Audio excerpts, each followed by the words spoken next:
Hello, welcome to part 2, and in this video we are going to talk about patient marketing. Before we get into the details of this video, one very important disclaimer, and please don't skip it. Patient marketing, I actually don't like the word marketing in this, because what I would like to avoid is that there are some people who are selling unnecessary products to uninformed patients who are an easy target. This is not the place for people who want patients as an easy target. What I would like to achieve with this video is to give patients the opportunity to be informed to make the right decisions for themselves. Because we can't always assume that physicians know about every new product. So we want to give patients the opportunity to inform themselves.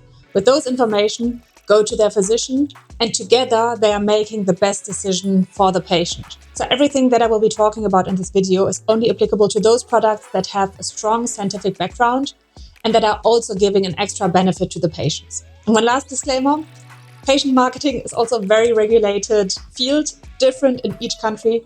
Nothing in this video is legal advice, so get a lawyer and get their advice before you are doing anything.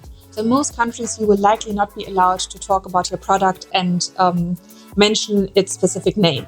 What you will be allowed to do, probably, is to talk about the product group and to raise awareness for, on the one hand, for the disease that it exists, and to also raise awareness that a certain product group can be beneficial for a patient.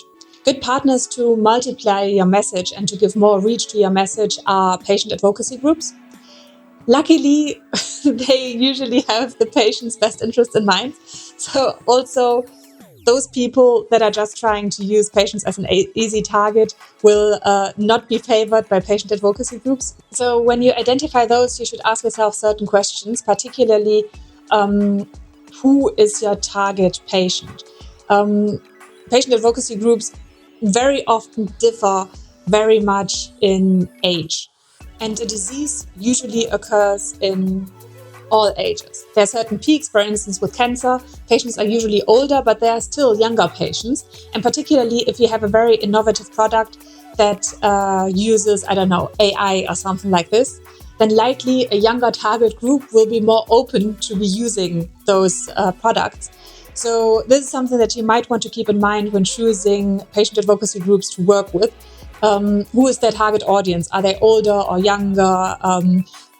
How scientific are their profiles? Is it more about emotional comfort, or is it more about understanding the science? And actually also taking another step back, one thing that is very important in your planning before you get into actually executing something is to understand the patient journey.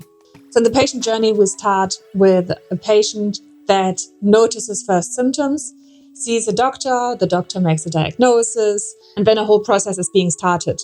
And within this journey, it is quite important to know at which point the patient needs to know about your product. For instance, if your product is about diagnosis, therapy decisions, etc., then the patient needs to know about your product before they make the first major therapy decision. Well, if your product is more about managing side effects, then it might be too early to inform patients right after the diagnosis, because they might be overwhelmed and not be able to process anything. So there you might want to target patients at a later step of the patient journey. So when you create your patient journey, it is also important to map out what are the touch points at each stage of the patient journey and take it from there. Also, very importantly, depending on the disease, the social circle and the family is going to play a big role in the treatment of the patients. They are going to help our caregivers, probably also going to inform themselves about different therapy options. So very often the patient will say, this is just too much. I will leave this to my wife or my husband or my children to get informed about the disease because I can't cope with it right now.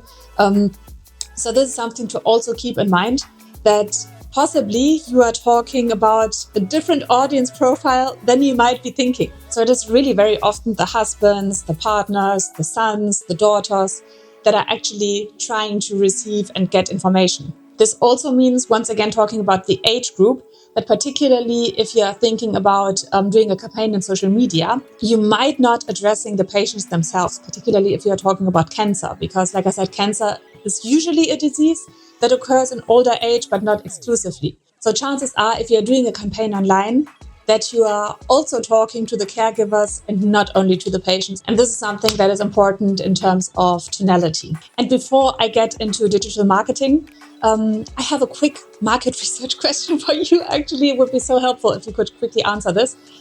This channel has just been revived, so this is one of the first videos since a long time, and the topics have slightly changed from general science communication online towards business strategies, particularly in the healthcare area.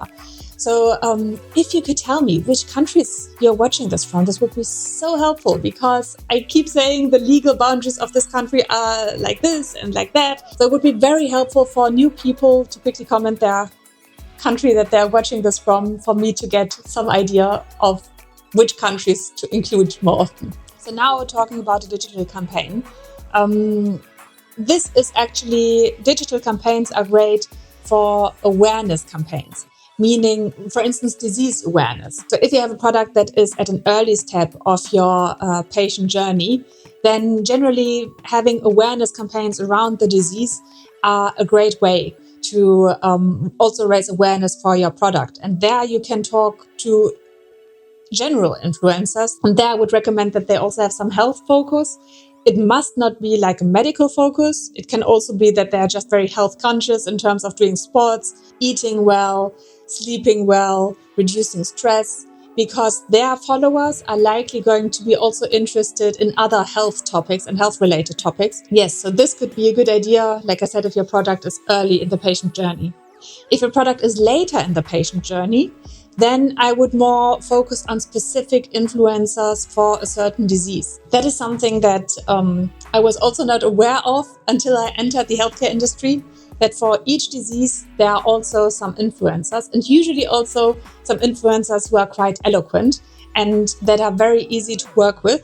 And influencers, to be honest, it is the wrong expression or the wrong term, because they are not there for the money. They are there to add value to fellow patients and to help them making an informed decision and create a community. So yeah, if your product is too specific and only applies too late in the patient journey, then working with quote-unquote normal influencers is not going to help, because people are not going to be interested in the specifics of a disease. They are more interested in general awareness of the disease. So focusing on those disease influencers is a much better idea.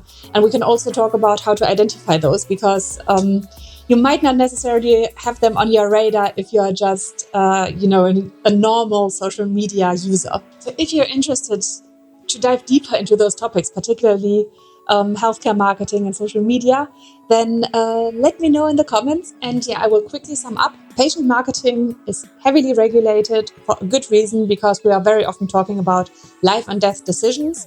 So patient marketing should be all about informing a patient so that they can make a good decision together with their physician. It is not about influencing them in any direction. Good ways to approach patient marketing is through awareness campaign, partnering with patient advocacy groups, and being very educational. And for this, digital channels can be a great tool, keeping in mind that you're likely talking to a younger audience and also talking about the social circle and caregivers. So this might affect the tonality of your campaigns. If you found this video helpful, then follow for more marketing and also healthcare marketing advice. And before you go, just very quickly, I just started my business 3 weeks ago. So if you're interested in behind the scenes footage of, how to start a business, of all of the obstacles that are happening in the beginning, and also see how a business might grow, hopefully, then follow me on Instagram or TikTok. My name there is also Dr. Stephanie Ginster. And I hope to see you in the next video.